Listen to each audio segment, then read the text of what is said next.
बिस्मिल्लाहिर्रहमानिर्रहीम। देखो मेरे भाई, ये एक नया टॉपिक है। ठीक है, history and importance of holy Quran से ही बिलोंग करता है। ठीक है मेरे भाई, यहाँ लिख लो HIQ, क्योंकि टॉपिक चल रहा है history and importance of holy Quran का। और इसका मतलब है it is question number 2 of paper 1। ठीक है, अच्छा, that is question number 2 of paper 1। इतनी बात अच्छी तरह समझ लीजिएगा। अच्छा, अब बच्चा पूछता है कि सर ये जो तफसीर का टॉपिक आप पढ़ा रहे हैं, क्या ये टॉपिक तो हम बाद में पढ़ेंगे, लेकिन पहले ये बताएं कि क्या ये टॉपिक कभी पेपर में अपेयर हुआ है? ओके आयान, ठीक है। तो कभी ये पेपर में टॉपिक अपेयर हुआ है?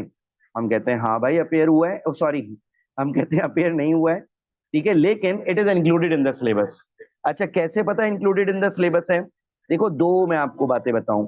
एक तो ये कि सीआईएस की जितनी रिकमेंडेड बुक्स हैं, खास तौर पर आजकल जो चल रही है निगत बाजवा की बुक, ठीक है, क्योंकि वो राइट नाउ की करंट हेड है ना निगत बाजवा सीआईएस की, तो वो उसकी बुक में भी ये काफी डिटेल से मौजूद है। Number one thing. Second thing, सुनो बेटा, कि जो है वो क्या कहते हैं, हमने खुद ये बात ना सीआईज वालों से एक दफा उनके फोरम पे पूछी थी कि भाई ये topic included in the syllabus है, तो उन्होंने कहा कि हाँ है, क्लियरली कह दिया। ठीक है, इसी तरह नासिख मनसूख के बारे में भी कहा कि वो भी इंक्लूडेड है। देखो, पेपर में कभी अपेयर नहीं हुआ, और मैं ये भी नहीं कहूंगा कि बहुत इंपॉर्टेंट है कि अपेयर हो, लेकिन बेटा याद रखना, जब भी अपेयर होगा तो ये क्वेश्चन नंबर 2 में अपेयर होगा। That is the compulsory question. और कंपलसरी क्वेश्चन का प्रॉब्लम पता है क्या है? कंपलसरी क्वेश्चन का प्रॉब्लम ये होता है कि अगर ये आ गया तो आपके पास कोई चांस नहीं है कि आप उसे लीव कर सकें। ठीक है, तो इस वजह से जरूरी है कि हम इस टॉपिक को बहुत अच्छे से पढ़ें। ठीक है भाई। अच्छा, नेक्स्ट थिंग। तो अब ये देखिएगा कि ये टॉपिक, ये है क्या टॉपिक ना। अच्छा, तो देखो, व्हाट इज मेंट बाय तफसीर, टॉपिक है क्या? टॉपिक हमारी डेली लाइफ से बहुत ही रेलेवेंट है, और history and importance of holy Quran का ही टॉपिक है। यार देखो, कुरान की हिस्ट्री है कि how was the Quran explained. ठीक है, तो तफसीर कहते हैं explanation of the Holi Quran को। आपने बहुत दफा सुना होगा एक टॉपिक, मतलब हमारी मस्जिदों में कभी कभी ये लगा हुआ होता है दरसे कुरान। तो दरसे कुरान के अंदर एक्चुअली जो काम किया जा रहा होता है वो यही कुरान की तफसीर एक्सप्लेन की जा रही होती है। ठीक है, कि तफसीर का मतलब बहुत सिंपल बताऊं कि when, where, why, about whom the particular verse was revealed, and what is the message in it. यानी सब कुछ हमारे से डेली बैकग्राउंड के अंदर तो सिर्फ ये था ना व्हेन, वेयर, अबाउट whom, लेकिन आजकल उसकी क्या करंट एप्लीकेशन है वो भी इसके अंदर इंक्लूड किया जाता है, कुरान की तफसीर।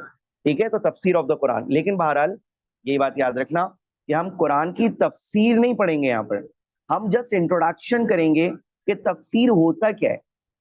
ठीक है, तफसीर है क्या चीज, इसको हम लर्न कर रहे होंगे। ठीक है, तो देखो क्वेश्चन के दो पार्ट्स हैं बेटा। ठीक है, व्हाट इज मेंट बाय तफसीर, तफसीर का मतलब क्या है, और तफसीर की रिसोर्सेज क्या है, यानी कुरान को एक्सप्लेन करने के लिए कौन सी रिसोर्सेज यूज करनी पड़ती हैं। रिसोर्सेज या सोर्सेज का क्या मतलब है वो हम आगे एक्सप्लेन करेंगे। अगर हम इस क्वेश्चन को, ठीक है, इनफॉर्मली डिवाइड करना चाहें मार्क्स में, तो इस तरह डिवीजन होगा 4+6। ठीक है, यानी वैसे तो सीआईज हमेशा 10 मार्क देता है, लेकिन अगर हम इसकी डिवीजन की तरफ आए तो शायद 3+7 या 4+6 की डिवीजन बनेगी। यानी इंट्रोडक्शन ऑफ तफसीर के 3 मार्क्स या 4 मार्क्स, और बाकी सोर्सेस की डिटेल के, उसकी एग्जांपल्स के 6 to 7 मार्क्स। ठीक है मेरे भाई, इतनी बात समझ आ गई? Everything must be writing. ठीक है, you must be writing everything. ठीक है, हर चीज ऐड करते जाना। अब देखो तफसीर कहते किसे है ना, सबसे पहला पैराग्राफ हमारा। ठीक है, सबसे पहला पैराग्राफ है इंट्रोडक्शन ऑफ तफसीर का। तफसीर कहते किसे? नंबर 1, तफसीर literally means to open, to explain, to interpret, to comment. यानी उर्दू जबान में सिंपल कहूं, ठीक है, तफसीर का मतलब होता है तफसील। ठीक है, तफसीर का मतलब है तफसील। ठीक है, लेकिन ये लिटरल मीनिंग है बेटा तफसील। और जब हम बात करते हैं टर्मिनोलॉजी की, तो टर्मिनोलॉजी में तफसीर is the explanation of holy Quran, not the तफसील ऑफ एवरीथिंग। ठीक है, कहते हैं ना भाई तफसील से बताओ क्या हुआ था, ठीक है, कल क्यों एब्सेंट हो गए थे। ये कहना काफी नहीं होगा कि भाई दोस्त को इमरजेंसी थी, फला को यूं था, फला को यूं था। बात आई समझ में? प्रॉपरली आपको डिटेल से बताना पड़ेगा, ठीक है, कि तफसील। तो तफसीर ऑफ द कुरान का मतलब क्या होता है कि एक explanation of the Quran, interpretation of the Quran, ठीक है। तो ये लिटरल मीनिंग तो हो गए to open, to explain, to interpret, to comment, ठीक है। इतनी बात समझ आ गई? अच्छा, अब मेरी बात जरा गौर से सुनना कि ये जो तफसीर है, ठीक है, इस्लामिक टर्मिनोलॉजी में तफसीर किसे कहते हैं, पहले इसे लिखो फिर समझाता हूं। बी क्विक, सुनो मेरे भाइयों, देखो, तफसीर के लिटरल मीनिंग तो हो गए to open, to explain, to interpret, to comment, ठीक है। लेकिन इस्लामिक टर्मिनोलॉजी में तफसीर किसे कहते हैं, इसको समझ लीजिएगा। इस्लामिक टर्मिनोलॉजी में तफसीर is the branch of knowledge. ये ब्रांच ऑफ नॉलेज है मेरे भाई, समझना है इसको। ब्रांच ऑफ नॉलेज का क्या मतलब होता है? ब्रांच ऑफ नॉलेज का मतलब ये होता है कि it is a particular separate science, ठीक है। जैसे फिजिक्स एक ब्रांच ऑफ नॉलेज है, जैसे केमिस्ट्री एक ब्रांच ऑफ नॉलेज है, ठीक है, जैसे ये सारी ब्रांचेस ऑफ नॉलेज है, तो इसी तरह तफसीर is also a branch of knowledge, ठीक है। तफसीर भी एक ब्रांच ऑफ नॉलेज है। तो जब तफसीर भी एक ब्रांच ऑफ नॉलेज है तो इसका मतलब एक वास्ट फील्ड है।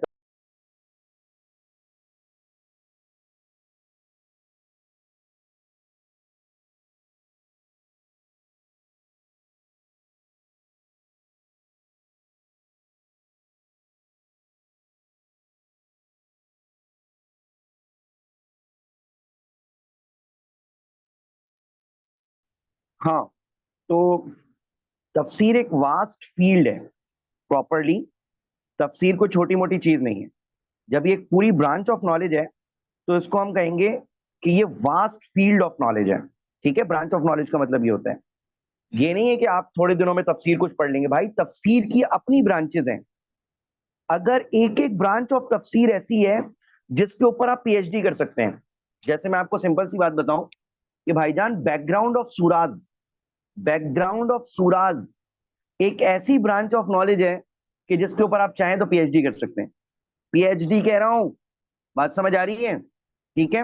तो तफसीर इटसेल्फ एक बहुत बड़ा इल्म है, ठीक है, इस्लाम में। लेकिन तफसीर के तीन मेजर जो है वो जॉब डिस्क्रिप्शंस हैं, या तीन मेजर फंक्शंस हैं, ठीक है। कि तफसीर तीन मेजर काम करती है। सबसे पहले मेजर काम क्या है कि सबसे पहले basic meaning of the words, ठीक है, मैं वर्ड यहां लिख रहा हूं, basic meaning of the words. तफसीर सबसे पहले basic meaning of the words को डिस्क्राइब करती है। बेसिक मीनिंग का क्या मतलब होता है बेटा, समझना। यानी जैसे हम कहते हैं ना ट्रांसलेशन, ठीक है, या फिर हम जिसे कहते हैं कि भाई बिल्कुल बेसिक थीम क्या है इसकी, ठीक है। तो जो है वो क्या कहते हैं, basic meaning of the words. तो इसमें देखना दो चीजें मैं ऐड कर रहा हूं बेटा, ट्रांसलेशन, अगर नॉन अरबिक है तो उनके लिए ट्रांसलेशन, और अगर नॉन अरबिक नहीं है, अरबिक है, तो डायरेक्ट थीम्स। हमारे लिए दो चीजें हैं बेसिक मीनिंग में, ट्रांसलेशन एंड थीम्स। और अरब वालों के लिए सिर्फ थीम्स, क्योंकि ट्रांसलेशन तो उनको आती है। बात आ गई समझ में? ठीक है। तो सबसे पहली चीज जो तफसीर का काम होता है वो बेसिक मीनिंग्स को डिस्क्राइब करना होता है। जैसे कि वो लेवल में कुछ 15 सूरतें इंक्लूड की गई है ना, ठीक है, जो अभी हम आगे जाके पढ़ेंगे, ठीक है। तो तफसीर का सबसे पहला काम। अच्छा, दूसरा काम तफसीर का क्या होता है, इंजंक्शंस।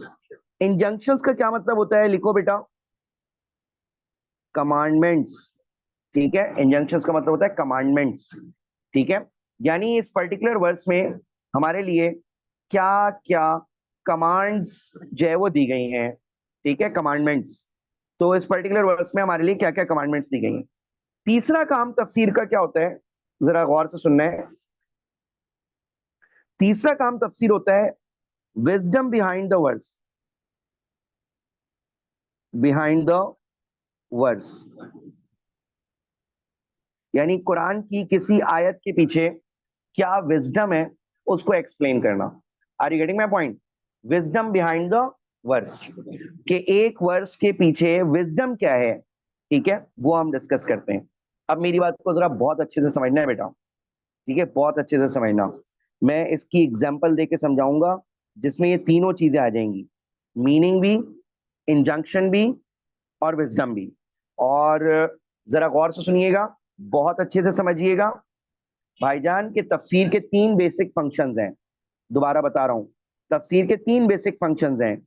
नंबर वन मीनिंग, नंबर two injunction of the verse, injunction in the verse, और नंबर three wisdom behind the verse. ठीक है, इस वर्स की बिहाइंड विजडम क्या है, अभी आपको बहुत तफसील से समझ आने वाला है। जरा एक मिनट के लिए अब स्टॉप राइटिंग और मुझे सुने, ठीक है। देखिए, बात इतनी है कि मैं एक वर्स आपके सामने बता रहा हूं और उसको मैं एक्सप्लेन कर रहा हूं, स्टेप बाय स्टेप हम इसके अंदर चलेंगे। सबसे पहले मीनिंग्स, फिर इंजंक्शंस, और फिर विजडम। ठीक है, वर्स है कि कुतिबा अलैकुमुस सियामु कमा कुतिबा अलल लदीना मिन क़ब्लिकुम लअल्लकुम तत्तकून। ठीक है, अब ये एक वर्स आ गई, अब हमने इसको एक्सप्लेन करना है। ठीक है, तो कुतिबा अलैकुमुस सियामु की सबसे पहले ट्रांसलेशन लिखनी पड़ेगी, नंबर वन थिंग। ठीक है, तो हमने ट्रांसलेशन आपको बताई कि fasting has been written upon you as it was written on the people before you so that you may prosper. सबसे पहला स्टेप आ गया नंबर वन कि हमने इस वर्ड्स की ट्रांसलेशन बता दी। Fasting has been written upon you as it was written on the people before you so that you may prosper. ठीक है, सबसे पहली तो ये बात आ गई। फिर इसकी थीम बताना शुरू की नंबर टू पर, कि देखो अल्लाह ताला ने इसमें कहा है कि fasting has been written upon you. तो रिटन अपॉन यू का मतलब है it has been made obligatory on the Muslims. Written upon का क्या मतलब होता है कि ये मुसलमानों के ऊपर ऑब्लिगेटरी कर दिया गया है। आ गई बात समझ में? रिटर्न अपॉन का मतलब होता है कि ये ऑब्लिगेटरी कर दिया गया। तो हमने थीम में बताया कि भाई इस सूरत की थीम ये है कि फास्टिंग को ऑब्लिगेटरी कर दिया गया है, और फास्टिंग सिर्फ मुसलमानों पर ऑब्लिगेटरी नहीं हुई है, बल्कि मुसलमानों से पहले रिलीजन में भी फास्टिंग ऑब्लिगेटरी रही है। ठीक है, इतनी बात आ गई। और क्या बताया, ये फास्टिंग क्यों ऑब्लिगेटरी की गई है, लअल्लकुम तत्तकून, so that you may prosper, ताकि तुम नेक बन जाओ, so that you may protected. ठीक है, ताकि तुम प्रोटेक्टेड हो जाओ, ताकि तुम गुनाहों से बच जाओ। बात आ गई समझ में? तो ये तो हो गई इस वर्ड्स की ट्रांसलेशन। ठीक है, जस्ट अ मिनट। अच्छा, तो देखना सबसे पहला इस वर्ष में क्या आ गया कि अल्लाह ताला ने हम पर फास्टिंग को फर्ज किया है, और सिर्फ हम पर नहीं किया बल्कि इससे पुरानी वाली कम्युनिटीज पर किया है। तो देखो इस सूरत के अंदर हमें फास्टिंग के फर्ज होने के बारे में बताया गया, दैट इज कॉल्ड कमांडमेंट्स। ठीक है, ठीक है, तो थर्ड थिंग भी आ गई। सही है, ट्रांसलेशन के साथ साथ ही थर्ड थिंग समझ आ गई, थीम और सेकंड इंजंक्शन समझ आ गई कि इस सूरत में क्या क्या चीजें फर्ज या वाजिब की गई हैं इस वर्ष के अंदर। तो इस वर्ष में फास्टिंग को फर्ज किया गया, लेकिन ये जो तीसरी चीज होती है ना, ये एक्सक्लूसिव होती है, ये बड़े बड़े स्कॉलर्स एक्सप्लेन करेंगे। ठीक है, इज इट क्लियर? और इसी वजह से हम कह रहे होंगे यार आज तो स्पीच सुनने में मजा आ गया। ठीक है, जो तीसरी चीज होती है, ठीक है, जरा गौर से सुनना, ये तीसरी चीज इस वर्ष में क्या है, जरा गौर से सुनना एवरीवन। भाई अल्लाह ताला ने कहा था कि fasting has been made obligatory upon you. ठीक है, पहले मैं रिटर्न का वर्ड यूज कर रहा था ना, यानी सिंपल ट्रांसलेशन।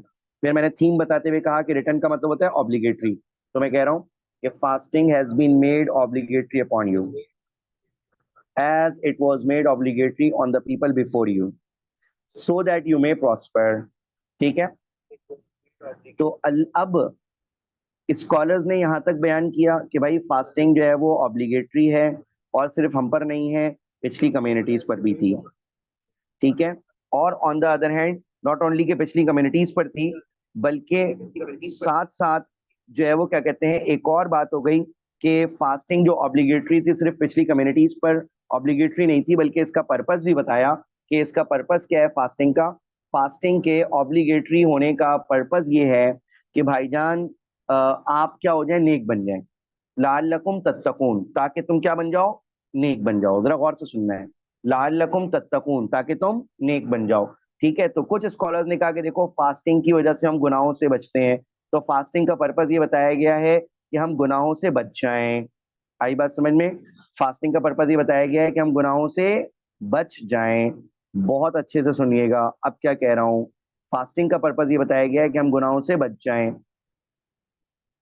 तो कुछ स्कॉलर्स ने तो यहां तक की बात की कि सिर्फ गुनाहों से बच जाएं, लेकिन अब सुनिएगा, जो स्कॉलर्स डीप अंडरस्टैंडिंग और विजडम को एक्सप्लेन करने के लिए गए, तो उन्होंने बताया कि देखो भाई, कुरान में वर्ड अल्लाह ताला ने यूज किया है कि fasting has been made obligatory upon you as it was made obligatory on the people before you so that you may prosper, ताकि तुम बच जाओ। लाल लकुम तत्तकून, कुरान ने सिर्फ इतना कहा था, लाल लकुम तत्तकून, गुनाहों का वर्ड यूज नहीं किया था कि गुनाहों से बच जाओ।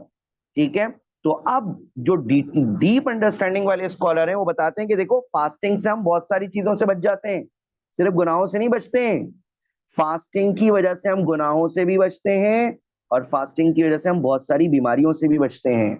आपको पता है भाई ये बात?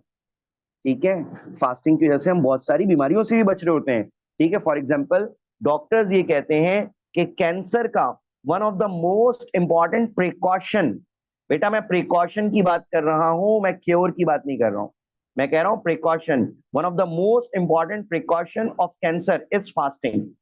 ठीक है, बात आ रही समझ में? वो कैसे, जरा गौर से सुनिएगा। प्रिकॉशन मतलब कि अगर ये काम हमने कर लिया तो कैंसर से बच जाएंगे। ठीक है, लेकिन अगर हो गया है तो सिर्फ फास्टिंग से क्योर नहीं होगा भाई। ठीक है, प्रिकॉशन का क्या मतलब है? तो फास्टिंग कैंसर से कैसे क्या कहते हैं, प्रिकॉशन क्रिएट करता है।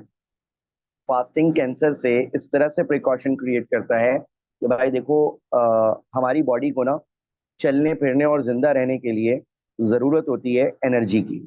ठीक है, चलने फिरने और जिंदा रहने के लिए हमारी बॉडी को जरूरत होती है एनर्जी की। और वो एनर्जी हमें दानियाल कहाँ से मिलती है भाई? एवरीवन, वो एनर्जी हमें कहाँ से मिलती है भाई? हमारी बॉडी को जिंदा रहने चलने फिरने के लिए एनर्जी की जरूरत है, वो एनर्जी कहाँ से मिलती है हमें? चैट पर रिप्लाई नहीं आ रहा। Very good. खाने पीने, फूड ड्रिंक, इन चीजों से मिलती है। ठीक है, अब जब फूड और ड्रिंक से एनर्जी मिलती है इब्राहिम, तो अब हमारे पास फास्टिंग में ये फूड और ड्रिंक तो स्टॉप कर दिया जाता है बिल्कुल। ठीक है, जब फास्टिंग में फूड और ड्रिंक बिल्कुल स्टॉप कर दिया गया, तो अब इशू ये हुआ कि यार बॉडी तो चल रही है, यहां तक कि बॉडी अगर सो भी रही है तो भी वो जिंदा है, उसे एनर्जी तो चाहिए। ठीक है, तो बॉडी अगर सो भी रही है उसे एनर्जी कम चाहिए लेकिन चाहिए। ठीक है, तो वो एनर्जी वो कहाँ से लेगी बॉडी? अब बॉडी क्या करती है, बॉडी अपने ही कुछ सेल्स को बर्न करना शुरू करती है। ठीक है, जलाना शुरू करती है ताकि उससे एनर्जी गेन करे।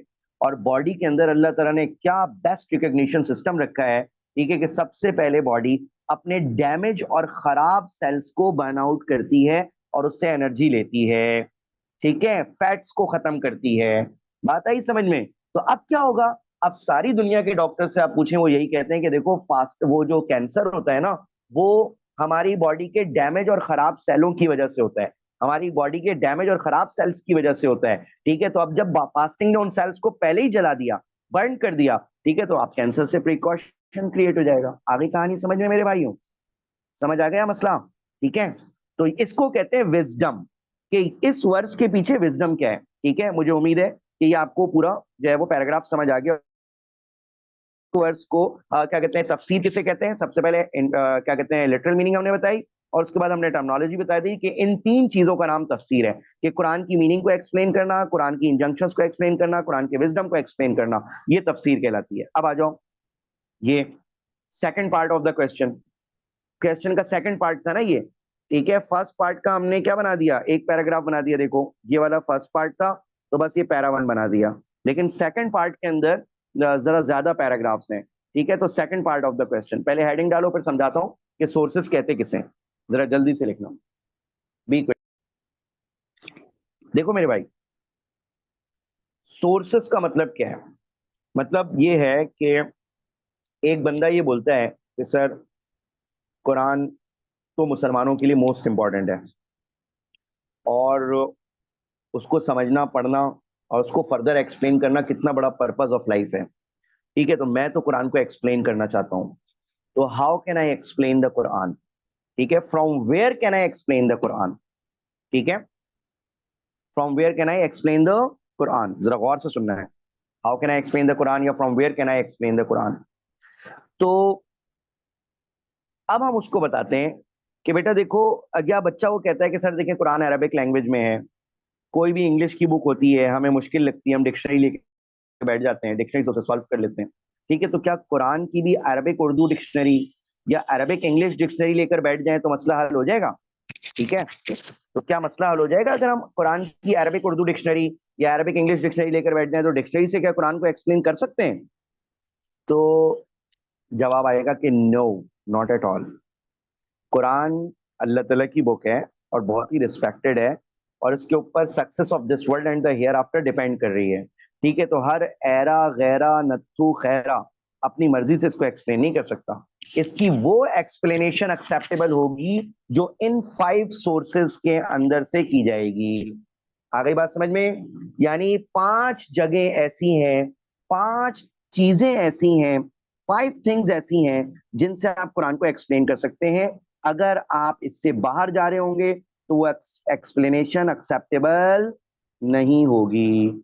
आ गई बात समझ में? उन 5 चीजों को कहा जाएगा sources that are used to explain the Quran. आ गई बात समझ में भाइयों? जरा रिप्लाई देना, ये बात समझ आ गई सोर्सेज किसे कहते हैं? ठीक है, वो 5 चीजें जिनके थ्रू हम कुरान को एक्सप्लेन कर सकते हैं। ठीक है भाई, उसको सोर्सेज कहते हैं। जैसे मैं आपको सिंपल सी बात कर रहा हूं, देखो सिंपल सी बात कर रहा हूं कि यार आपको ना सीआई बुक नहीं देता कि भाई ये टेक्स्ट बुक है, बल्कि सीआई क्या कहता है? सीआई कहता है ये सिलेबस है, इसको आप फना फना फना बुक से पढ़ सकते हैं। तो सीआई जब वो बताते हैं ना कि भाई ये सिलेबस है और उसको फना फना बुक से पढ़ लो, तो इट मींस दैट कि सीआई अपनी रिसोर्सेज बता रहा होता है। ठीक है, तो इसी तरह हम ये बता रहे हैं कि भाई ये देखो ये कुरान है, कुरान को एक्सप्लेन करना है, मना कोई नहीं है। ठीक है, मना कुछ नहीं है। ठीक है, एक्सप्लेन करना मना नहीं है, लेकिन एक्सप्लेन करने की अपनी कंडीशंस हैं, उन कंडीशंस को फुलफिल करें ताकि एक जो दुनिया की सबसे बड़ी बुक है, जो दुनिया की मोस्ट इंपॉर्टेंट बुक है, ठीक है, वो मिस इंटरप्रेट होकर लोगों को मिस गाइड न कर दे। Are you getting my point?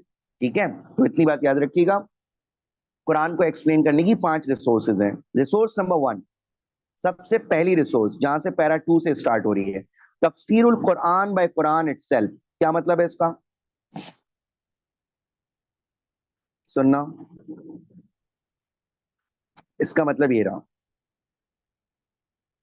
कि when the verses of Quran explains each other, when the verses of Quran explains each other, it is called tafsirul Quran by Quran itself. ठीक है, यानी explanation of the Quran by Quran itself। सुनो भाइयों, ये जरा लिखो फिर समझाता हूँ। ये जरा तफसील से लिखना है, बी को एक देखो, एक बात को समझो। देखो अच्छी तरह समझना, बहुत आसान वर्ड्स में समझाने की कोशिश करूंगा कि जब कुरान की एक वर्स कुरान की दूसरी वर्स को एक्सप्लेन करती है, it is called explanation of the Quran by Quran itself, जिसको हम कह रहे हैं टर्मिनोलॉजी के अंदर कि तफसीरुल कुरान बाय कुरान इटसेल्फ। ठीक है, तो मैं उसकी एग्जांपल देता हूं और उसके बाद ये वाला पॉइंट समझाता हूं कि एग्जाम्पल देखो आपके सामने एक लिखी हुई है। यहाँ पर एग्जाम्पल ये लिखी हुई है कि कुरान सेज, सूरह फातिहा के अंदर अल्लाह ताला कह रहे हैं कि इहदिनस सिरातल मुस्तकीम। ठीक है, अल्लाह ताला हमें एक दुआ सिखा रहे हैं सूरह फातिहा में, और हमें दुआ ये सिखा रहे हैं कि तुम लोग ऐसे कहा करो, guide us in the straight path, the path of those on home you have bestowed your grace. इस वर्ड को अंडरलाइन कर लो, बेस्टोड योर ग्रेस। ठीक है, अल्लाह ताला कह रहे हैं कि अल्लाह सुब्हानहू तआला इस वर्ष के अंदर कह रहे हैं कि देखो भाई, हम जो है वो क्या कहते हैं, हमसे दुआ मांगो कि या अल्लाह आप हमें सीधा रास्ता दिखाएं, उन लोगों का रास्ता दिखाएं जो लोग, जिन लोगों के ऊपर आपने अपनी रहमतें नाजिल की, बेस्टोड योर ग्रेस। उन लोगों का रास्ता दिखाएं जिन लोगों पर आपने अपनी रहमतें नाजिल की। बहुत अच्छे से समझना बेटा। अब आप मुझे एक बात बताओ भाइयों, आप सारे जो यहाँ बैठे हुए हो, कि क्या इस वर्स के अंदर कहीं ये मेंशन है कि किन लोगों पे अल्लाह ताला ने अपनी रहमतें नाजिल की? भाई इहदिना सिरातल मुस्तकीम सिरातल लज़ीना अनअमता अलैहिम, उनकी उसकी ट्रांसलेशन यहाँ लिखी हुई है कि show us the right path, the path of those on home you have bestowed your grace. ठीक है, अच्छा, सिरातल लज़ीना अनअमता अलैहिम गैरिल मगदूबि अलैहिम, उन लोगों का रास्ता ना दिखाए जिन पर आपने अपना गुस्सा नाजिल किया, जिनसे आप नाराज हुए। ठीक है, वलद दौलीन, और ना ही गुमराह लोगों का, गॉन अस्ट्रे पीपल का रास्ता दिखाएं। ठीक है, लेकिन अब एक बंदा बोलता है कि अल्लाह आपने कहा कि उन लोगों का रास्ता दिखाएं जिन पर आपने अपनी रहमतें नाजिल की। ठीक है, लेकिन वो है कौन लोग? उनका कोई डिस्कशन तो यहाँ मौजूद ही नहीं है। वो कौन लोग हैं उनका कोई डिस्कशन यहाँ मौजूद नहीं है। ठीक है भाई, पूरी सूरह फातिहा के अंदर ये डिस्कशन नहीं है कि वो कौन सी कैटेगरीज हैं जिन पर अल्लाह ताला ने अपनी रहमतें नाजिल की। ठीक है, तो अब हमें इस सूरत की, इस आयत की एक्सप्लेनेशन की जरूरत पड़ी, सूरह फातिहा की इस आयत की। तो अब हमने पूरा कुरान छाना, कुरान को रिसर्च किया, तो रिसर्च से हमें पता लगा कि भाईजान अल्लाह ताला ने उन कैटेगरीज के प्रॉपरली नाम बताए हैं, लेकिन नाम बताए हैं सूरह अनाम के अंदर। ठीक है, जरा देखिएगा क्या नाम बताए। So these are the people whom Allah Almighty has blessed। ठीक है, ये blessed और bestowed द ग्रेस बिल्कुल सेम होता है। मैं आपको आयत पढ़ के सुनाता हूं तो समझ आ जाएगा। यहाँ पे हमें कहा था अनआमता अलैहिम, ठीक है, जिनको आपने इनामात दिए, और यहाँ पर अल्लाह ताला ने फरमाया उलाइकल्लज़ीना अनअमल्लाहु अलैहिम, कि ये वो लोग हैं जिन पर अल्लाह ताला ने अपनी नेमतें और इनामात नाजिल किए। ठीक है, दोनों में बिल्कुल सेम वर्ड यूज किया ना। ठीक है, उलाइकल्लज़ीना अनअमल्लाहु अलैहिम मिनन नबिय्यीना, वो कौन लोग हैं, उनकी कैटेगरी क्या है, यहाँ पे एक्सप्लेनेशन आ रही है, जिनके ऊपर ग्रेस बेस्टोर्ड हुई। कैटेगरी नंबर 1 वो मैसेंजर्स हैं। नंबर 2 कैटेगरी वो फॉलोअर्स ऑफ द मैसेंजर्स हैं, यानी कंपेनियंस। नंबर 3 कैटेगरी वो मार्टर्स हैं, यानी जो अल्लाह ताला के रास्ते में शहीद हुए। नंबर 4 कैटेगरी, ठीक है, they are the righteous scholars. Righteous scholars का क्या मतलब है? राइटियस स्कॉलर्स का मतलब है कि कुछ दो तरह के स्कॉलर्स होते हैं, एक वो जो सिर्फ बातें करते हैं, ठीक है, और बहुत ज्यादा डिटेल आपको बताएंगे चीजों की, लेकिन उन स्कॉलर्स का एक प्रॉब्लम ये होता है कि वो स्कॉलर्स प्रैक्टिकल स्कॉलर्स नहीं होते, यानी प्रैक्टिकली नेक नहीं होते। बातें तो बड़ी अच्छी अच्छी कर लेंगे, ठीक है, लेकिन प्रैक्टिकली नेक नहीं होंगे। ठीक है, उनको हम रोल मॉडल प्रैक्टिकल नहीं समझ सकते। ठीक है, तो अल्लाह ताला ने कहा कि ऐसे लोगों को फॉलो करो, ऐसे लोगों पर अल्लाह ताला की असल नेमतें हैं जो प्रैक्टिकली रिलीजन को स्ट्रांगली फॉलो भी करते हैं। ठीक है भाई, जरा गौर से सुन लीजिएगा क्या कह रहा हूं। तो मैंने आपको कहा कि भाईजान सूरह फातिहा की ये जो वर्स है, यानी अलहम शरीफ की जो वर्स नंबर 4 है, it is explained by verse number 69 of सूरह अल अनाम। आ गई बात समझ में? ठीक है भाई, कहानी समझ आ गई कि एक वर्स ने दूसरी वर्स को एक्सप्लेन किया। तो देखो बेटा, मैंने यहां लिखा हुआ एक्सप्लेन बाय, तो इसको कहते हैं कि व्हेन कुरान एक्सप्लेन इटसेल्फ, जब कुरान अपनी ही किसी वर्स को एक्सप्लेन कर रहा हो, तो दिस इज कॉल्ड तफसीरुल कुरान बाय कुरान। समझ आ गया? ये इतनी बात समझ आ गई जो समझाई? जरा जल्दी से रिप्लाई दो, इतनी बात समझ आ गई जो समझाई? भाइयों रिप्लाई चाहिए। हाँ, गुड, एवरीवन। ठीक है इब्राहिम। अच्छा, तो जब एक वर्स दूसरी वर्स को एक्सप्लेन कर रही होती है, ठीक है, गुड इब्राहिम। तो अब दूसरी चीज सुनिएगा भाईजान, जब एक वर्स दूसरी वर्स को एक्सप्लेन कर रही होती है ना, तो it is called best explanation of the Holi Quran. Highest form of तफसीर कहा जाता है उसको। क्यों? क्योंकि देखो, एक बात याद रखना, दुनिया का रूल है, दुनिया का भी रूल है कि everyone can explain his words better than others. everyone can explain his words better than others। ठीक है, everyone can explain his own words better than others। ठीक है, कोई भी शख्स अपने वर्ड्स को दूसरों से ज्यादा अच्छा एक्सप्लेन कर लेता है, और पूरा कुरान अल्लाह ताला के वर्ड्स हैं। ठीक है, जब पूरा कुरान अल्लाह ताला के वर्ड्स हैं, ठीक है, तो अल्लाह सुब्हानहू व तआला यहाँ फरमा रहे हैं, ठीक है, पूरा कुरान अल्लाह ताला के वर्ड्स हैं, तो फिर एक बात बहुत क्लियर हो गई कि अल्लाह ताला ने यहाँ ये बता दिया कि भाई देखो, ये लोग हैं जो बेस्टोर्ड द फेवर उनके ऊपर हुआ है, जिनके ऊपर हमने अपनी फेवर्स नाजिल की हैं। ठीक है, तो अब यहाँ पर एक बात समझ लीजिएगा कि अगर कोई भी बंदा आकर ये कहता है कि भाई देखो, वो लोग जिन पर अल्लाह ताला की फेवर्स नाजिल हुई हैं वो हमारा वाला फिरका है, वो हमारा वाला फिरका है, वो हमारा वाला फिरका है, ठीक है, हर कोई अपने अपने ऊपर उसको क्या कहते हैं, क्या कर रहा हो, पेस्ट कर रहा हो, तो ये गलत हो जाएगा। अल्लाह ताला ने उनकी कैटेगरीज ये बता दी कि वो कोई फिरका नहीं है, वो ये लोग हैं, इनको फॉलो करोगे तो तुम सीधा जो है वो जन्नत में जाओगे। आई बात समझ में? ठीक है। तो अल्लाह ताला जब अपने वर्ड्स को खुद एक्सप्लेन कर रहे होंगे तो ठीक है, आपको मालूम है कि जब अल्लाह ताला खुद एक्सप्लेन करेंगे तो ये बेस्ट एक्सप्लेनेशन होगी। ठीक है भाई, इतनी बात समझ आ गई? ठीक है, हाईएस्ट फॉर्म ऑफ तफसीर इसलिए कहा गया। ये पूरा कुरान अल्लाह ताला का वर्ड्स है। जब एक आयत दूसरी आयत को एक्सप्लेन करी तो इसका मतलब अल्लाह ताला अपने वर्ड्स को खुद एक्सप्लेन कर रहे हैं। ठीक है, और जब अल्लाह ताला खुद एक्सप्लेन कर रहे हैं तो उससे बेटर एक्सप्लेनेशन कोई हो ही नहीं सकती। ठीक है, अब सुनना। दूसरी सोर्स, पहला सोर्स तो कुरान इटसेल्फ था ना, फर्स्ट सोर्स था होली कुरान इटसेल्फ। ठीक है, second source of the explanation of Quran is हदीस ऑफ द प्रॉफिट। हदीस कह लो या साथ साथ सुन्ना का वर्ड भी लिख लो। ठीक है, सुन्ना ऑफ द प्रॉफिट। ठीक है भाई, तो ये जरा लिखो हदीस, ये पहले पॉइंटर लिख लो, फिर इसको बहुत डिटेल से समझाते हैं।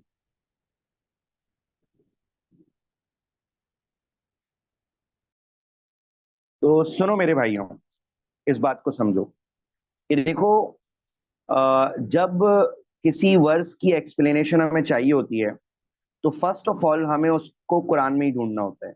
यानी कुरान में हमें उसकी एक्सप्लेनेशन मिल जाए तो this is the best thing. But many a time, most of the time, हमें कुरान में उसकी एक्सप्लेनेशन नहीं मिलती, बल्कि हमें सेकंड सोर्स की तरफ आना पड़ता है, दैट इज सुन्ना या हदीस। होली प्रॉफिट सल्लल्लाहु अलैहि वसल्लम ने कुरान को सिर्फ अपने वर्ड्स में एक्सप्लेन नहीं किया है मेरे भाई, बल्कि अपने जो है वो क्या कहते हैं, एक्शन से भी कुरान को एक्सप्लेन किया है। आई बात समझ में? कुरान के अंदर सिर्फ वर्ड्स से एक्सप्लेन नहीं किया गया, बल्कि एक्शन से भी एक्सप्लेन किया गया है। आ गई बात समझ में? ठीक है, कुरान वर्ड्स से भी एक्सप्लेन करता है, वो होली प्रॉफिट वर्ड्स से भी अपनी हदीस को एक्सप्लेन करते हैं, और अपने एक्शन से वो काम करके भी दिखाते हैं, प्रैक्टिकल डिमॉन्स्ट्रेशन देते हैं। और ऐसा क्यों करते हैं? क्योंकि भाईजान अल्लाह ताला कहते हैं कि होली प्रॉफिट की तो लाइफ का पर्पस ही यही था, we revealed the Quran to you so that you explain to the people what was being sent down to them. ठीक है, ये तो अल्लाह ताला ने होली प्रॉफिट की लाइफ का पर्पस बताया है। होली प्रॉफिट आए ही दुनिया में क्यों थे? कि होली प्रॉफिट सल्लल्लाहु अलैहि वसल्लम एक जगह फरमाते हैं, इन्नमा बुइस्तु मुअल्लिमा, I have been sent as the teacher. भाई मैं तो टीच करने के लिए आया हूँ लोगों को। ठीक है, लोगों को हर बात सिखाता हूँ, उनको खाने पीने उठने बैठने रहने सहने का तरीका बताता हूँ, बिजनेस करने, ठीक है, फाइटिंग करने, पॉलिटिक्स करने, ठीक है, और जो है क्या कहते हैं, हर चीज को करने और खाने पीने, ठीक है, हर चीज को रहने सहने, ठीक है, डीलिंग्स पेरेंट के साथ कैसी होगी, बच्चों के साथ कैसी होगी, बड़ों के साथ कैसी होगी, वो सारे तरीके मैं सिखाता हूँ। ठीक है, तो इस वजह से अल्लाह ताला ने होली प्रॉफिट को भेजा था। तो लिहाजा प्रॉफिट मोहम्मद सल्लल्लाहु अलैहि वसल्लम is next in line after the God, ठीक है, टू एक्सप्लेन द कुरान। ठीक है, यानी जो explanation of Quran holy prophet करेंगे वो बेस्ट होगी। Are you getting my point? ठीक है, उसके मुकाबले की एक्सप्लेनेशन किसी स्कॉलर की किसी और की नहीं हो सकती, क्योंकि प्रॉफिट सल्लल्लाहु अलैहि वसल्लम was a direct student of God and he was in the direct link with the with Allah. ठीक है भाई, तो जो कोई प्रॉब्लम होगा होली प्रॉफिट एक्सप्लेन कर रहे होंगे कुरान की कोई वर्ड्स, तो वो बेस्ट एक्सप्लेनेशन होगी। ठीक है, for example the Quran repeatedly instructs the believers to to जो है वो क्या कहते हैं, एंजॉइन द सला। ठीक है, क्या मतलब भाईजान, रिपीटेडली के ऊपर लिख लेना, 67 टाइम कुरान में 67 टाइम नमाज का हुक्म दिया गया मेरे भाई, बहुत से सुनने की बात है।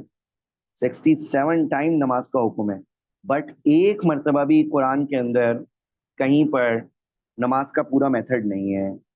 तो इसका मतलब हमें इस हुक्म को पूरा करने के लिए किसकी जरूरत पड़ेगी? नेक्स्ट सोर्स की जरूरत पड़ेगी। ठीक है, कि भाई क्या हदीस में मेथड है? तो बिल्कुल, हदीस में मेथड बहुत डिटेल से आया हुआ है। ठीक है, उसकी एक एग्जांपल आपके सामने ही आ गई, pray as you have seen me praying. ठीक है, pray as you have seen me praying. और इसी तरह लिख लो एक और हदीस, नो सला इज एक्सेप्टेड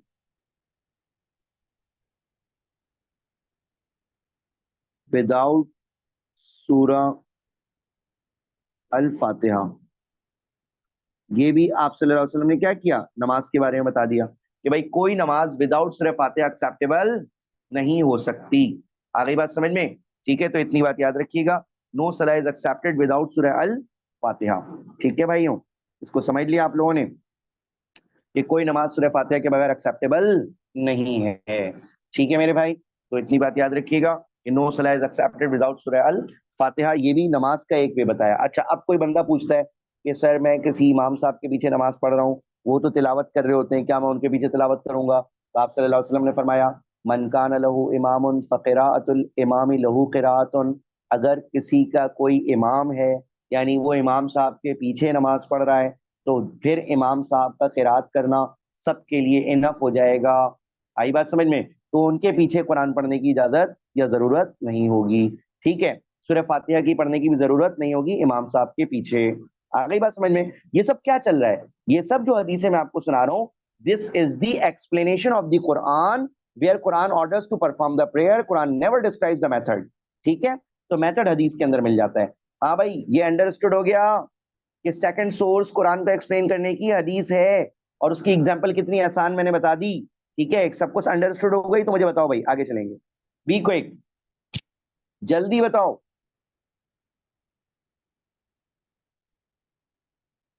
अंडरस्टूड नहीं हो तो भी पूछ लो। गुड। अदर्स? गुड। ठीक है, ओके। दानियाल, अच्छा अब ये देखना बेटा, इसमें आ जाओ, पैरा 4। गुड। देखो पैरा 4 में 3 सोर्सेज हैं। ठीक है, ये देखना जरा, पैरा 4 में 3 सोर्सेज हैं। थर्ड सोर्स कुरान को एक्सप्लेन करने की, थर्ड सोर्स का मतलब third source of the explanation of holy Quran, आसार। ठीक है, इसको अरबिक में ऐसे लिखते हैं, आसार।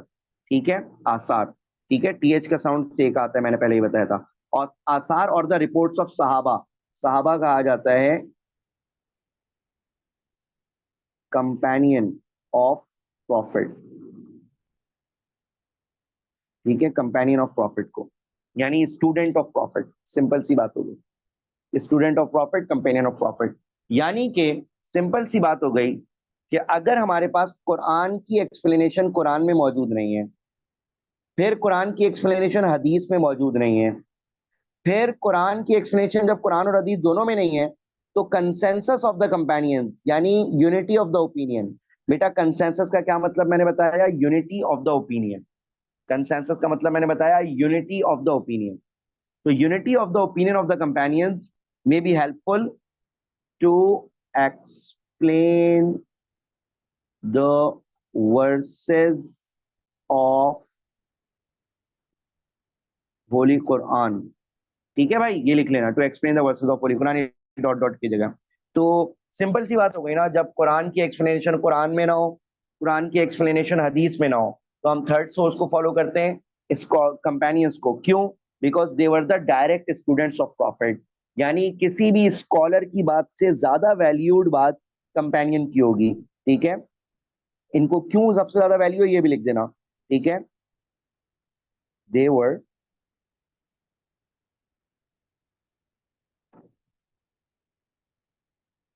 डायरेक्ट स्टूडेंट्स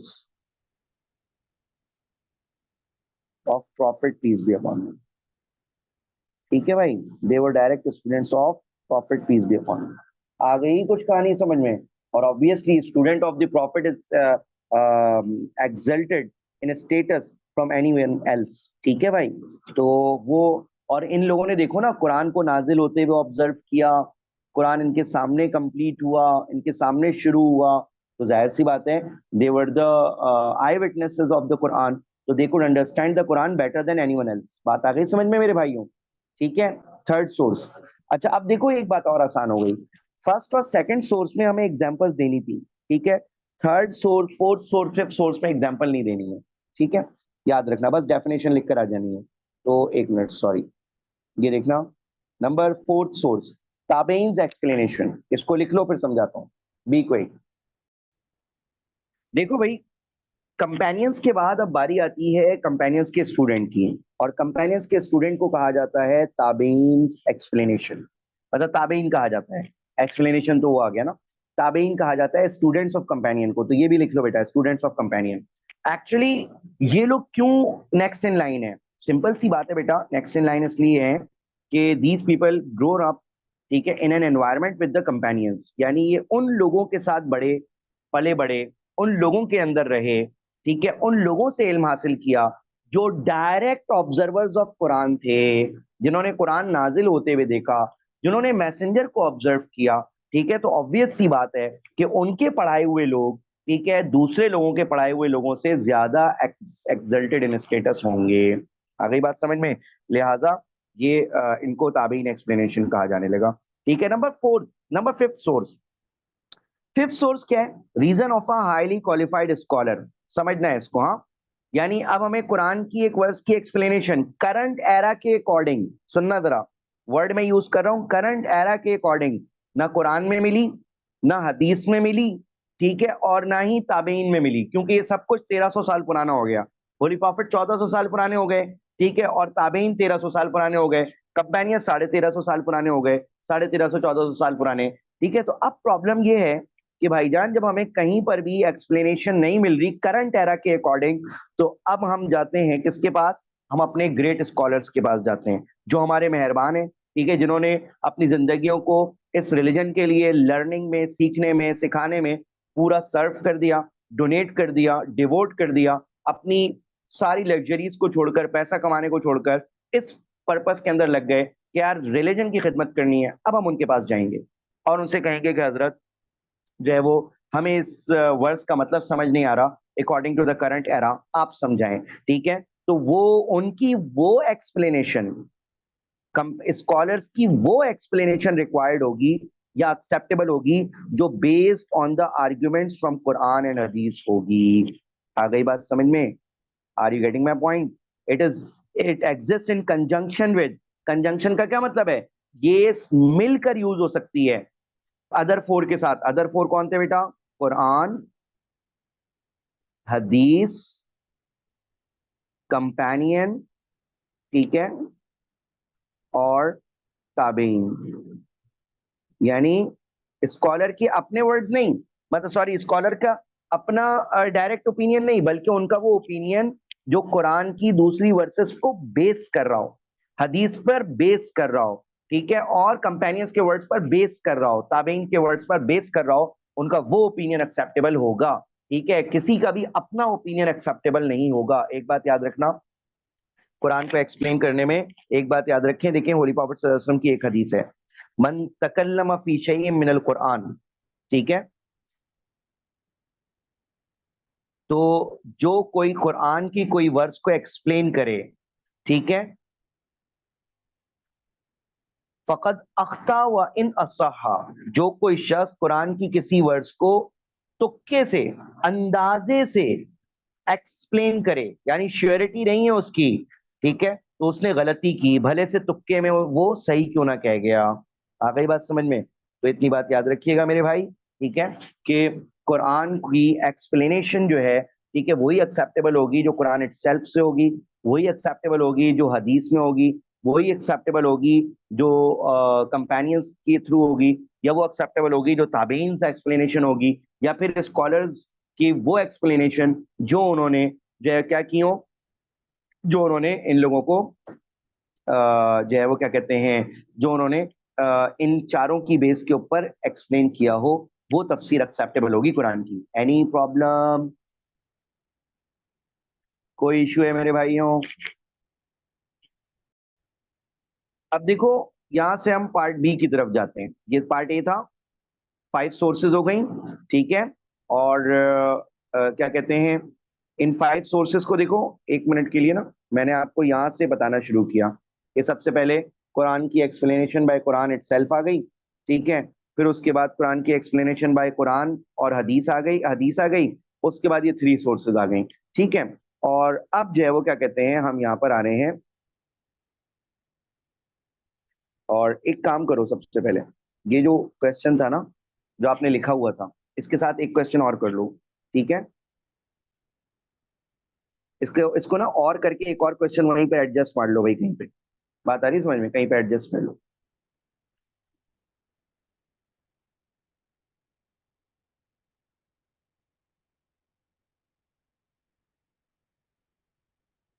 तफसील।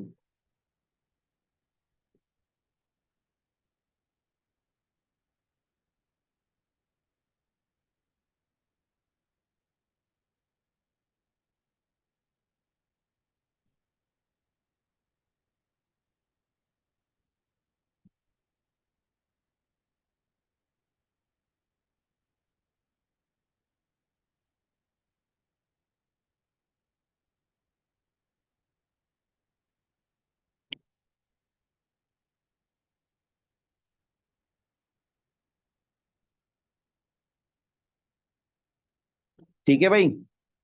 Briefly describe the method that are used या दैट इज यूज्ड भी हो सकता है टू एक्सप्लेन द कुरान। ठीक है, ये क्वेश्चन आ जाए या सोर्सेस का क्वेश्चन आ जाए, ये सेम आंसर रहेगा। हालांकि मेथड और सोर्स में डिफरेंस होता है ना। मेथड कहते हैं कि हाउ टू यूज, और सोर्स कहते हैं व्हाट टू यूज। ठीक है, लेकिन यहाँ पर हम हाउ और व्हाट दोनों ही बता रहे हैं कि भाई कुरान को यूज करना है, हदीस को यूज करना है, कंपेनियंस के वर्ड्स को यूज करना है, स्कॉलर्स के वर्ड्स को यूज करना है, और ये भी बता रहे हैं कि किस सीक्वेंस में यूज करना है। तो भाई कुरान को पहले, हदीस को उसके बाद में, और उसके बाद कंपेनियन, उसके बाद स्कॉलर्स। ठीक है, तो इसलिए जरा सा ये देख लीजिएगा कि answer will remain same in O levels. O levels की बेसिस तक तो आंसर सेम रहेगा। ठीक है, जब हम डिटेल एक्सप्लेनेशन की तरफ जा रहे होंगे ना, जब हम ए लेवल्स या और डिटेल की तरफ जा रहे होंगे, तो मेथड के अंदर बहुत सारी चीजें और आ जाएंगी। आ गई बात समझ में? ठीक है, तो अभी ओ लेवल्स में तो हमारे लिए सेम है। अब देखो, who can comment on the Holi Quran? Who can comment on the Holi Quran? Quran के ऊपर कमेंट कौन कर सकता है? यानी अगर मैं जो है, मैं एक मुसलमान के तौर पर, जी बेटा, इब्राहिम बिल्कुल। ठीक है, जरा रुकिएगा एक मिनट। तो अगर मैं क्या कहते हैं, ये कहता हूँ कि बीइंग अ मुस्लिम, मैं ये कहता हूँ कि यार देखो, मैं जो है वो कुरान को एक्सप्लेन करना चाहता हूँ, तो मैं लाइब्रेरी में बैठा हुआ हूँ, वहाँ पे डिक्शनरी है, और वहाँ पे जो है वो क्या कहते हैं, जो है वो हदीस की बुक्स भी हैं, खुद कुरान इटसेल्फ भी रखा हुआ है, कंपेनियंस के वर्ड्स वाली बुक्स भी हैं। तो क्या मैं कुरान को एक्सप्लेन कर लूँ? नहीं, उसमें भी कुछ कंडीशंस हैं। नंबर one, must have the following qualities. Number one, highly qualified scholar हो, एरा गैरा नत्थु खैरा ना हो। हाईली क्वालिफाइड स्कॉलर्स का मतलब क्या है? ये नहीं कि सिर्फ अपने आप को स्कॉलर कहता हो, his credentials must be recognised by the other scholars as well. यानी दूसरे स्कॉलर भी मानते हो, हाँ यार बंदा बड़ा जीनियस है। नेक्स्ट थिंग, एक्सट्रीमली पायस हो, वरना पैसे लेकर गलत एक्सप्लेन भी कर देते हैं भाई लोग तो।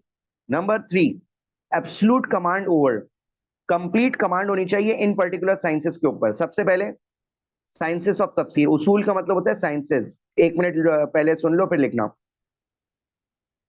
ठीक है, साइंस ऑफ तफसीर यानी क्या? प्रिंसिपल साइंस कह लो या सॉरी प्रिंसिपल्स कह लो। ठीक है, प्रिंसिपल्स ऑफ तफसीर। उसूल के ऊपर लिख लो प्रिंसिपल्स ऑफ तफसीर।